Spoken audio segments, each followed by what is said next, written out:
Friends, குழம்பு வைக்கிறதுக்கு ஐடியாவே இல்லை, வழியே இல்லை. இதாக வச்சு ஒரு குழம்பு வைக்கணும்னு சொன்னால் இந்த குழம்பு வச்சு பாருங்க. நான் அப்படி தான் இன்றைக்கி யோசிச்சு வச்சேன். மீனுமே ஒழுங்காக ஊரில் செட் ஆக மாட்டுக்கு, நமக்கு பிடிச்ச மாதிரி வராதனால அதனால் வேறு நிச்சயம் காய்கறியை போட்டுடலான்னு. அதனால் மலைக்கறியை போட்டே ஒரு சின்ன குழம்பு வச்சிடலாம் அப்படின்னு சொல்லி முடிவு பண்ணியாச்சு. அதுக்கு கொஞ்சமாக தேங்காய் எடுத்திருக்கேன். 1 டேபிள் ஸ்பூன் மல்லிப்பொடி, 1 ஸ்பூன் வத்தல் பொடி, 1/4 ஸ்பூன் மஞ்சள் பொடி, 1/4 ஸ்பூன் பெருஞ்சீரக பொடி எல்லாம் போட்டு மசாலா நல்லா அரைச்சி அரைச்சி ரெடி பண்ணி வச்சாச்சு. இப்போ அந்த கறிக்கு தேவையான புளியுமே ஊற போட்டிருக்கேன். ஒன்றும் இல்லை, ஒரு மீடியம் சைஸ் தக்காளி, சின்ன பல்லாரில் ஒரு 2 பல்லாரி, ஒரு 2 தக்காளி, ஒரு பச்சை மிளகா, ஒரு சின்ன கத்திரிக்காய் போதும். நிறைய காய்கறி வேண்டாம், சாப்பிட்றதுக்கு முடியாது.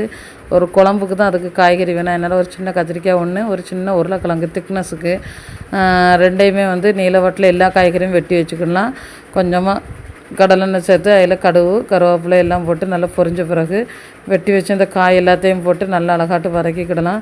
அப்படியே வதக்கிட்டு ஒரு 10-20 நிமிஷம் அப்படி நம்ம மூடி வச்சோம்னா அந்த காய் எல்லாமே நல்லா குழஞ்சி அழகாக வந்துட்டு, இந்த ஸ்டேஜில் அந்த காய்க்கு தேவையான உப்பையுமே அந்த கறிக்கு தேவையான உப்பையும் போட்டு நல்லா பிரட்டி விட்டுக்கலாம்.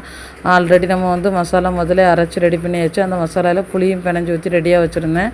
காயெல்லாம் வெந்த உடனே அந்த மசாலாவை ஊற்றி அது கூட கொஞ்சமாக தண்ணி சேர்த்து அந்த குழம்பையுமே வச்சுக்கிட்டேன். ரொம்ப தண்ணி சேர்க்கக்கூடாது, குழம்பு டேஸ்ட்டாக இருக்காது.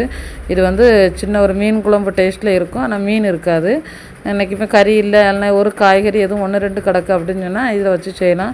இது கூட முருங்கைக்காய் இருந்தால் அது டேஸ்ட்டும் சூப்பராக இருக்கும். நான் முருங்கைக்காய் இல்லாதனால இவ்வளோத்தையும் போட்டு ஒரு சிம்பிளாட்டு ஒரு குழம்பு வச்சாச்சு. ஈஸியாக சிம்பிளாட்டு ஒரு குழம்பு வேணால் இந்த மாடல் ரெசிபி நீங்கள் வச்சு பார்க்கலாம். ஃப்ரெண்ட்ஸ், வீடியோ பிடிச்சா லைக் பண்ணுங்கள், ஷேர் பண்ணுங்கள், கமெண்ட் பண்ணுங்கள், நம்ம சேனலை சப்ஸ்கிரைப் பண்ணுங்கள்.